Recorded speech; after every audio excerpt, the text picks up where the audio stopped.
Rejoice! For Elden Ring is upon us. From Software has once again blessed us with a gem of a video game, and I was lucky enough to get a review copy, and I'd like to share my thoughts. In the lead up to the launch of the game, FromSoft said that Elden Ring was going to be less stressful, but just as difficult, and I think they pulled it off. They made it less stressful by placing more spawn points than there used to be, whether it's a Site of Grace or a Stake of Marika, in very convenient locations.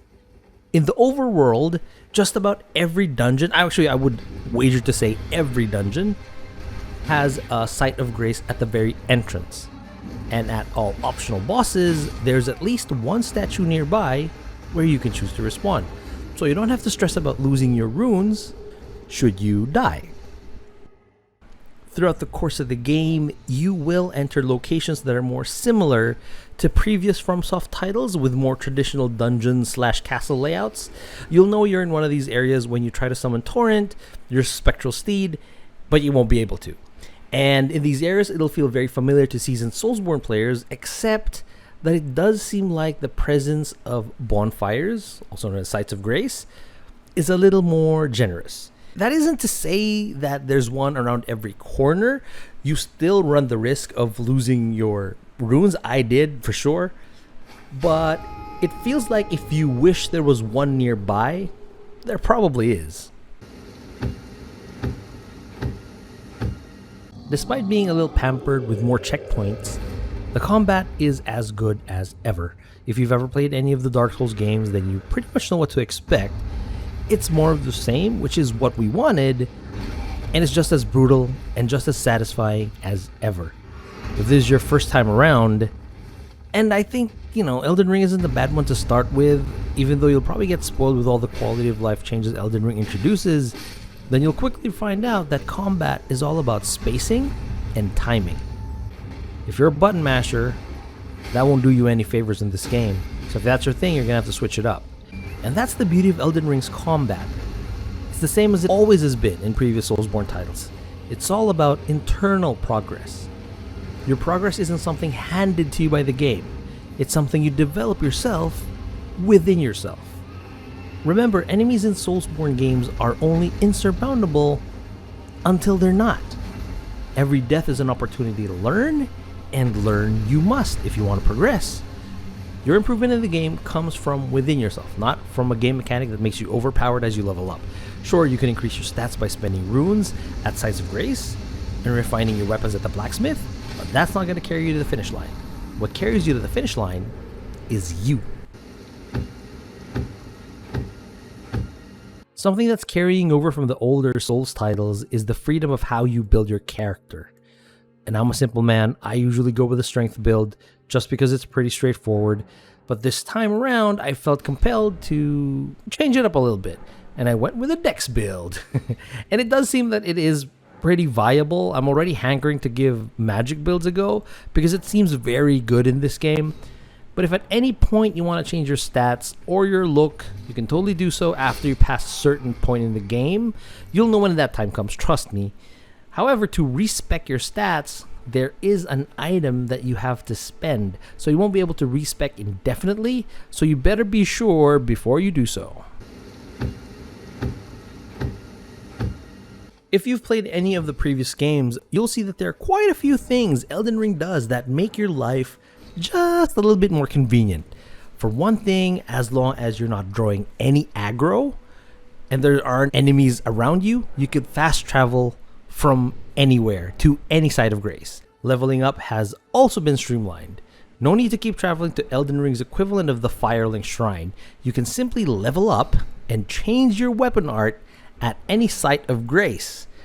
To change your weapon art though, you have to use something called an Ash of War. Be warned, doing so changes your weapon's affinity, which changes the scaling of the weapon. That is, unless you have a special item that you can find in the overworld that lets you pick your weapon's affinity after using an Ash of War on it. Inventory management is also improved, with tiers clearly being defined by default, making finding something much easier. And because it has such an open map, traversal had to be good. And I think they nailed it. So when running around in the overworld open areas and outside of active combat, you can sprint indefinitely without depleting your stamina.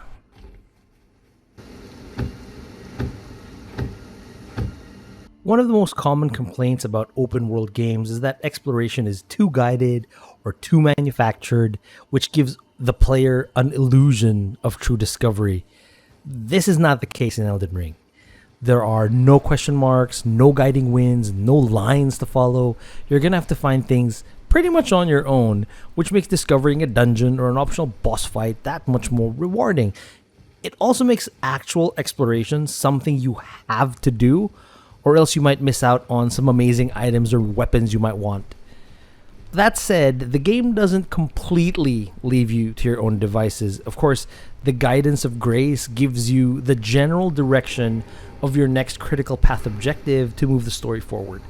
And on your in-game map, in portions you haven't discovered detailed maps to yet, there are markers on the empty map which contain more information about that location. These markers reveal themselves on your map once you travel close enough to them. But I'm not gonna lie, there will be many times where you go, okay, so where do I go now? And sometimes the only thing you can do to find out is to explore. I gotta talk about Torrent. Torrent is the best boy. Torrent's mobility is probably the biggest departure from the Soulsborne games of the past. There are a lot of encounters with very tough enemies that are made much easier when fighting on horseback. If you were lucky enough to play during the network test, these enemies would include Agheel the dragon and to a certain extent the tree sentinel, who was found super early in the game. And this strategy can be used even in more fights in the main game.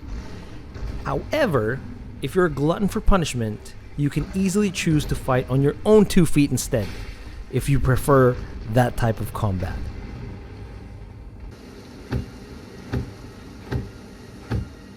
If we're going to judge the presentation of Elden Ring solely based on its predecessors, then it's a definite glow up. The character models look much nicer, textures are much more crisp, the environments are diverse and beautiful in their own ways, the colors pop more, and is just generally the best looking Souls game there is.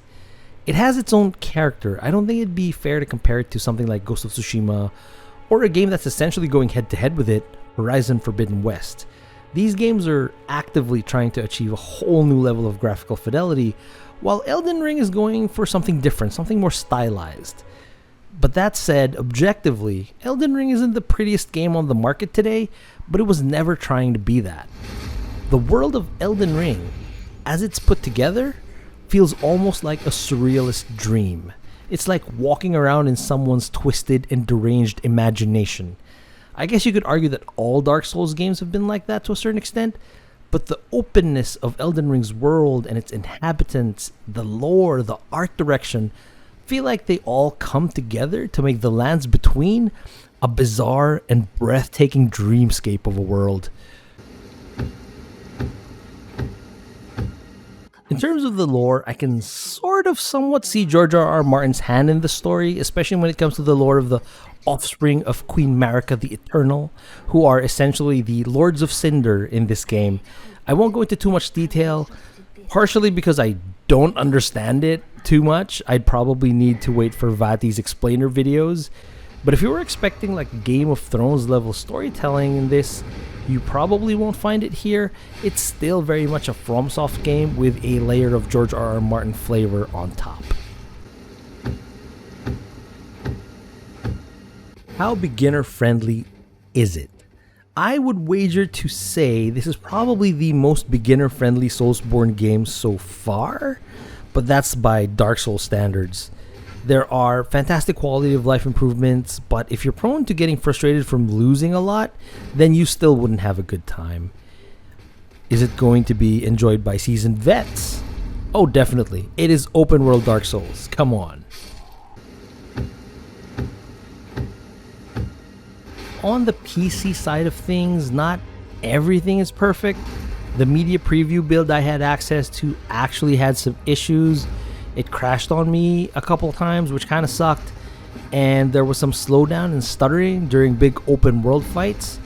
At first I thought it was my hard drive, but it didn't seem to improve after installing it on an SSD. It happens mostly in the overworld. Something like the frame rate dipping suddenly to 30 frames per second from a buttery 60 after a jarring and abrupt pause during fights. It gets better when you're in smaller, more traditional dungeon areas, but it's still very noticeable. I am running a 9800K processor with an RTX 3080 at 1440p at max settings. Turned it down to high, but still got the same stuttering, unfortunately. Elden Ring, much like its forebears, is an amazing experience. It might not be for everyone, but for those interested, it's going to be quite the game. The world, the lore, the combat, the mystery, all these elements come together in this Gothic masterpiece that honestly felt like a book that I couldn't put down. Technical issues notwithstanding, I would still very much highly recommend Elden Ring for anyone looking for a challenge. Personally, I feel like Elden Ring gets a 9 out of 10. 9.5 if it had no stuttering.